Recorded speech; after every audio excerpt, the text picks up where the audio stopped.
Welcome back. Do you want a cup of tea? How can you be so much like Risley, always drinking tea? Huh. Actually, now that you mention it, I just remembered something now.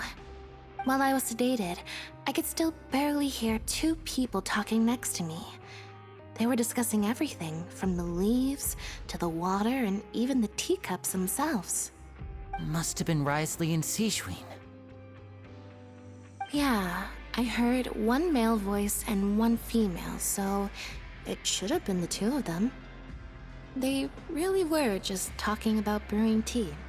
I really can't make sense of this place. So, Traveler, Paimon, were you able to learn anything from Risley?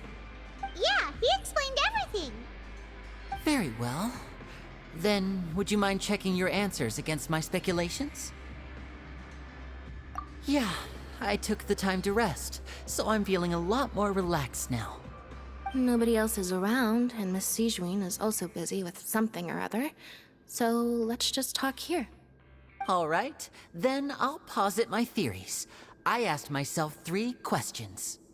Firstly, why was Fremine affected by the primordial seawater? It was because he dove into the sea.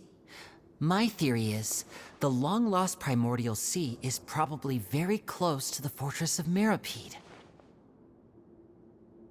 Ooh, he's good. He got that right on the first try.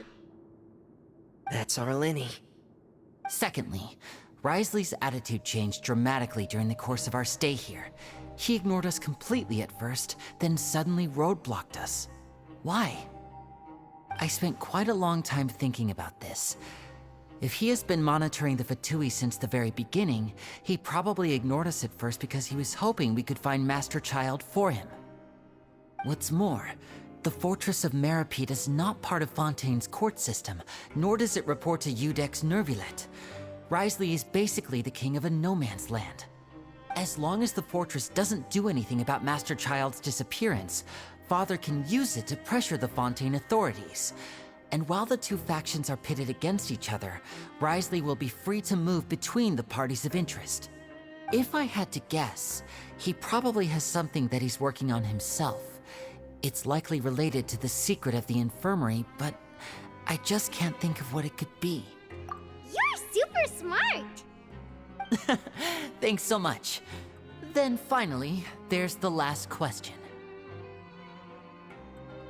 If Risley does have a plan, what could it be? All I know for now is that his plan probably has something to do with the changing nature of the seawater. He's even gotten Cloran to help him out. That can't be the full extent of what he's doing. There's probably a secret passageway behind the block in the infirmary, and there's something big in the fortress that most people here never get to see. He has a bargaining chip, and it could be important enough for Father to deal with him directly. I don't have enough information, so I have no idea what his chip might be. But let me guess. You have the last piece of the puzzle.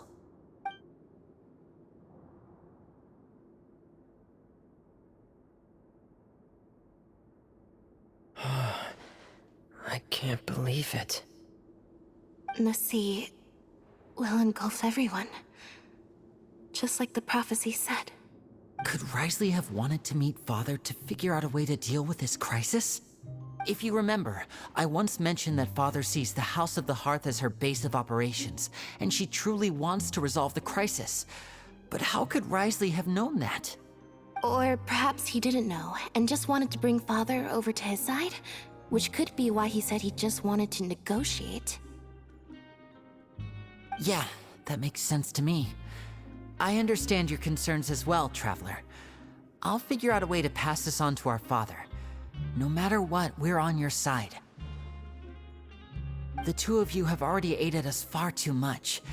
We probably wouldn't be standing here right now if not for you. If you ever need anything else going forward, please come to the House of the Hearth at any time. Though you may not share the sentiment, after all that we've gone through together, the three of us basically see you as family now. You have my gratitude. Thank you for protecting Linny when it really mattered. And thank you for sharing the secrets of the fortress with us. We didn't think you were going to do it. Why are you being so formal all of a sudden?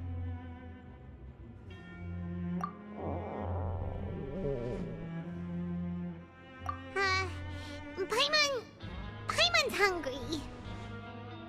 Oh, you've done so much already. Go get some food. Alright, then we'll catch you guys another time.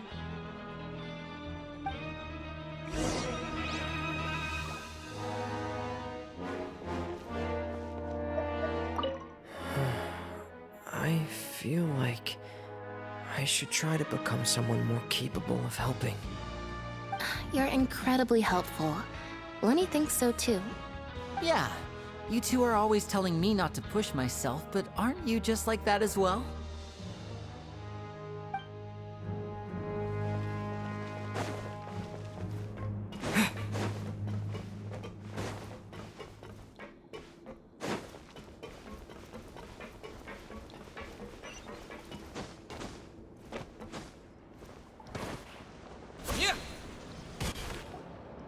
It's time for dinner. Welfare meals now being served in the coupon cafeteria. Come on, let's go pick up ours as well. Traveler and Paimon, over here. Are you here for dinner too, Miss Sijwin? And I'm taking the opportunity to prepare Miss Cloran's dinner as well. Huh. You're right. She's actually sitting in the fortress cafeteria. What would you like to eat? Yep, you can. I've already talked to our chef, Mr. Wolsey. It's all on me today, so you can get whatever you'd like.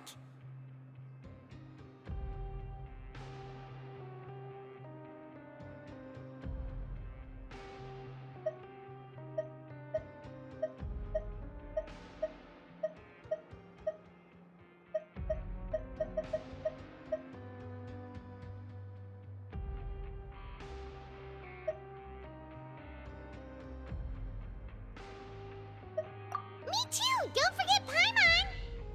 No problem. Just leave it to me.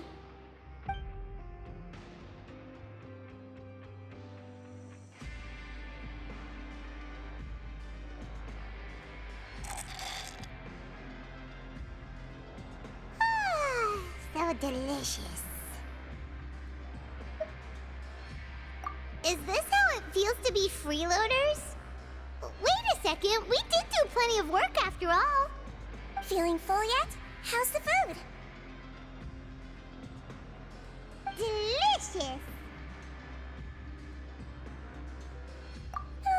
I'm so glad to see you all so happy. Oh, see, the expression on your face just now? The muscle here just moved, which suggests that you're feeling quite relaxed at the moment. Sijwin, do you do this to help your patients or to better understand human beings? A bit of both, I suppose. I'm a Melazine, which means I'm very different from human beings. I must know what you're thinking if I want to take good care of you. You're really good at taking care of people. Even though you're so short, you still talk and act like an older sister. Really? You're reminded of an older sister? That's great to hear. Oh, and what did you mean back in Risley's office? When you said that you were protecting Linny and his siblings as well? Oh, that. I just asked His Grace to look out for those children, especially that diver boy. I was getting a bit worried after hearing that something was wrong with the water. Thankfully, Clorand is very strong and managed to save him in the nick of time. His Grace also sealed the pipes after Clorand left, to make sure that Linny wouldn't impulsively chase after his brother. Although the path was blocked, we still stationed some guards there to stop anyone from approaching. They were instructed to only open the door once Miss Clorand had returned. Oh, and I was keeping an eye on Mr. Linny as well. We had to press him, but we couldn't allow him to be in any real danger. You were all super considerate and really thought everything through. It's just what we do down here at the fortress. At least this has been His Grace's style for as long as he's been the leader. Oh, I really wish Monsieur Nervula would come down here more often too. I feel like he'd like it here, with all the darkness and chaos.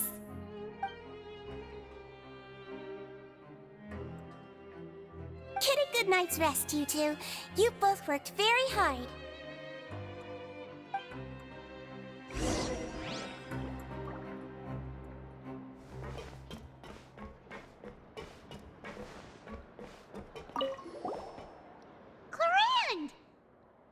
Ah, it's you two. How's dinner? It's all right. Miss Sijwin really put in a lot of effort. So we heard that Risley invited you to come down to help, and you saved Fremonade too! You sure work super fast! Oh, it was child's play. Still, Paimon didn't know even champion duelists could take on side jobs. Oh, and why aren't you eating with Sijwin and the Duke? Won't you get bored eating by yourself? Miss Sijwin was with you, and the Duke has business of his own. Actually, didn't Navia say that you went out for dinner with her as well? Yeah. First time in a long time. First time in a long time? So you mean you've gone out to dinner with her in the past? In the past, yes. You seem to be enjoying yourselves here.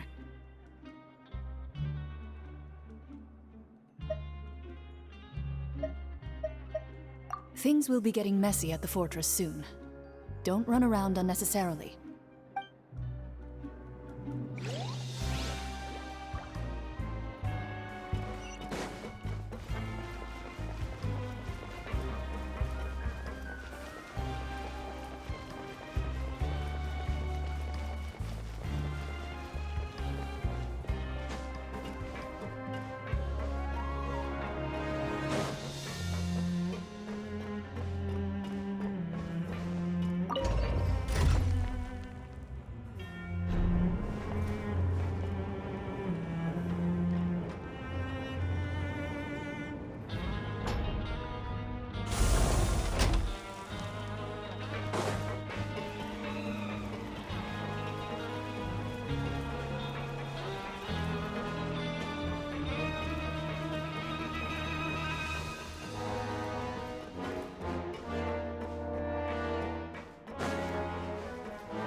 Much has happened.